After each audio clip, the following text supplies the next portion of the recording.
Inilah Injil suci menurut Lukas.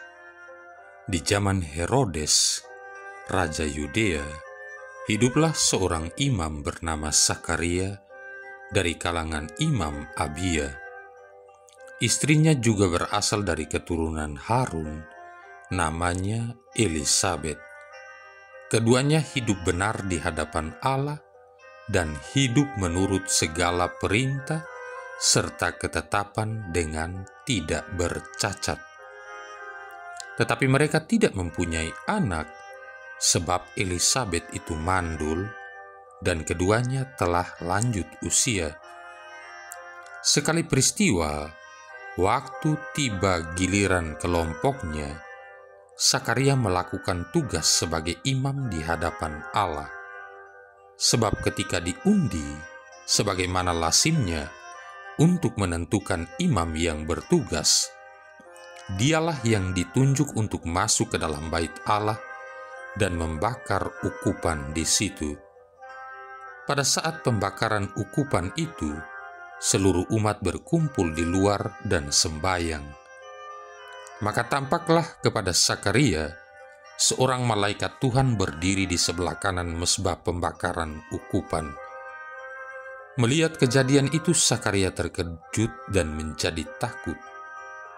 Tetapi malaikat itu berkata kepadanya, "Jangan takut, hai Sakaria, sebab doamu telah dikabulkan.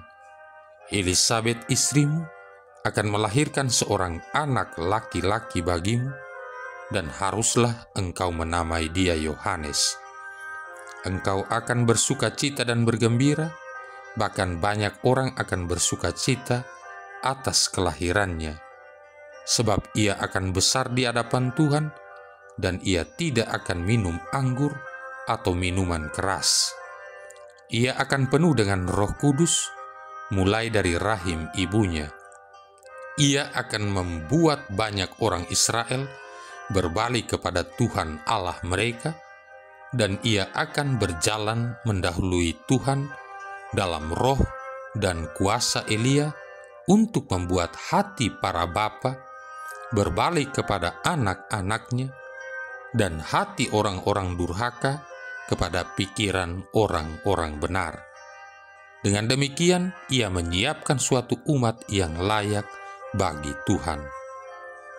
Lalu kata Sakaria kepada malaikat itu, "Bagaimanakah aku tahu bahwa hal ini akan terjadi? Sebab aku sudah tua dan istriku pun sudah lanjut umurnya." Jawab malaikat itu kepadanya, "Akulah Gabriel yang melayani Allah. Aku telah diutus untuk berbicara dengan engkau dan untuk menyampaikan kabar baik ini kepadamu.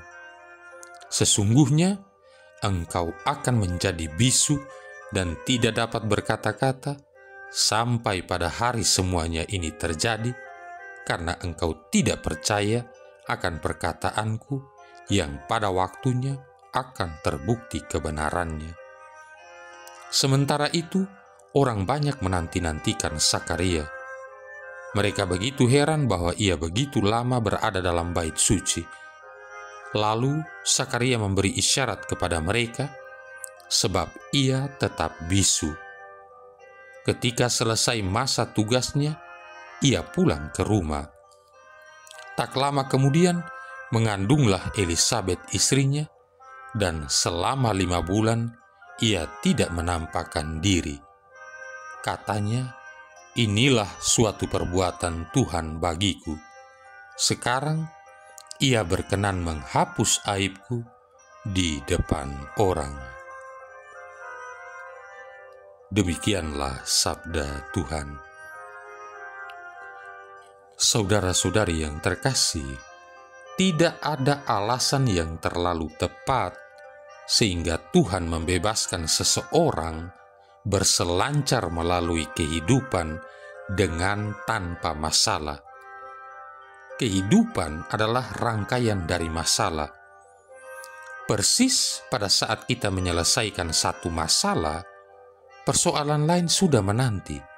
Seperti kata pemazmur, penderitaan orang benar itu banyak, Mazmur 34 ayat 20. Dalam Lukas bab 1 ayat 5 sampai dengan 25 ini diceritakan kepada kita mengenai Zakaria dan istrinya Elisabet. Keduanya adalah benar di hadapan Tuhan dan hidup menurut segala perintah dan ketetapan Tuhan tanpa cacat. Tetapi mereka dilanda masalah. Mereka tidak mempunyai anak sebab Elisabet mandul dan telah lanjut umurnya. Dalam kebudayaan orang Israel, tidak mempunyai anak merupakan aib yang memalukan. Wanita atau pria Israel yang tidak mempunyai anak akan dipandang rendah oleh masyarakat umum. Di sini kita dapat melihat bahwa bukan jaminan jikalau kita hidup benar, Tuhan akan membebaskan kita dari persoalan-persoalan. Alasan utama dari hal ini adalah karena Tuhan memilih menggunakan persoalan untuk mengembangkan kita umat-Nya. Melalui persoalan, Ia mempersiapkan kita untuk terbang lebih tinggi, maju lebih jauh, dan bertahan lebih lama. Kita dapat belajar mengenal Tuhan lebih lagi ketika kita berjalan menghadap tantangan. Memang tujuan Tuhan untuk mengembangkan kita melalui persoalan-persoalan terkadang tidak tercapai.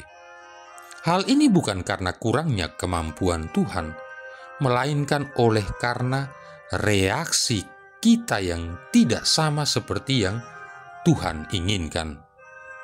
Sebab itu, yang terpenting bukan bagaimana kita berusaha benar untuk berselayar melalui kehidupan dengan tanpa masalah, melainkan bagaimana memberikan tanggapan dan reaksi di saat kita dilanda penderitaan.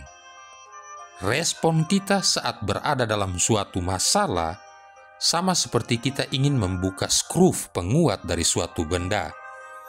Jika yang kita putar berlawanan arah dari yang sebenarnya, maka ia akan terkunci semakin kuat. Hanya apabila sesuai dengan arah yang benar, maka skruf itu akan terbuka. Sebab itu sangat penting untuk kita mengetahui bagaimana seharusnya kita memberi respon ketika penderitaan melanda kehidupan kita. Saudara-saudari yang terkasih, dalam kisah ini, Zakaria menunjukkan kepada kita 3 sikap yang menjadi pembuka bagi rahim istrinya Elisabet. Pertama, ayat 8. Pada suatu kali, waktu tiba giliran rombongannya, Zakaria melakukan tugas keimamannya di hadapan Tuhan. Respon pertama yang harus kita lakukan di saat penderitaan melanda kehidupan ialah tetap melakukan kewajiban kita di hadapan Tuhan. Kita dapat melihat bahwa tanggung jawab Zakaria dalam pelayanannya bersifat rombongan. Ia bisa saja berkata, "Kali ini saya tidak bersedia, biarkan saja yang lain melakukannya. Saya sedang bermasalah." Tetapi ia menerima tugas itu dan melakukannya sebagaimana mestinya. Dan ketika ia memilih untuk tetap melakukan kewajibannya di hadapan Tuhan, di sanalah Tuhan menjumpai dia dan memberinya jalan keluar. Tempat paling aman untuk Tuhan menjumpai kita dan memberi kita pertolongan ialah dalam tugas dan tanggung jawab kita. Banyak orang berpikir, jika saya sedang bermasalah, saya perlu mengurangi kegiatan-kegiatan saya. Seolah-olah dengan mengurangi keaktifan dalam beberapa tanggung jawab, mereka sedang menciptakan solusi untuk suatu masalah. Kita tidak memerlukan pengurangan. Yang kita butuhkan adalah ketenangan. Pengurangan tidak mendekatkan kita pada solusi. Justru dengan mengurangi tanggung jawab, kita semakin jauh dari solusi. Kita hanya perlu tenang dan tetap setia seperti biasa, sehingga saat Tuhan ingin memberi pertolongan, Ia menjumpai kita di sana di tugas dan tanggung jawab kita. Saudara-saudari yang terkasih, kedua, ayat 13. Tetapi malaikat itu berkata kepadanya, "Jangan takut, hai Sakaria, sebab doamu telah dikabulkan, dan Elisabet istrimu akan melahirkan seorang anak laki-laki bagimu." Respon kedua di saat penderitaan melanda kehidupan kita harus terus berdoa. Kitab suci mengumpamakan doa seperti ketukan pada pintu untuk dibuka. Ketuklah, maka pintu akan dibukakan bagimu. Bila kita berdoa, kita sedang mengetuk pintu hati Tuhan. Seruan-seruan dalam doa seperti hentakan-hentakan ketukan pada pintu hati Tuhan, sehingga Tuhan akan membuka jalan pertolongan melalui doa-doa kita. Sakaria berdoa kepada Tuhan dan Tuhan memberikannya Yohanes. Hana berdoa kepada Tuhan dan Tuhan memberikan Samuel baginya. Abraham berdoa kepada Tuhan dan Tuhan memberikan Ishak baginya. Daniel berdoa kepada Tuhan dan Tuhan memberitahukan kepadanya mimpi Nebukadnezar sekaligus arti dari mimpi tersebut. Salomo berdoa kepada Tuhan dan Tuhan memberikannya hikmat yang melebihi semua orang. Paulus dan Silas berdoa kepada Tuhan dan Tuhan membuka jeruji-jeruji penjara sehingga mereka keluar dari kurungan.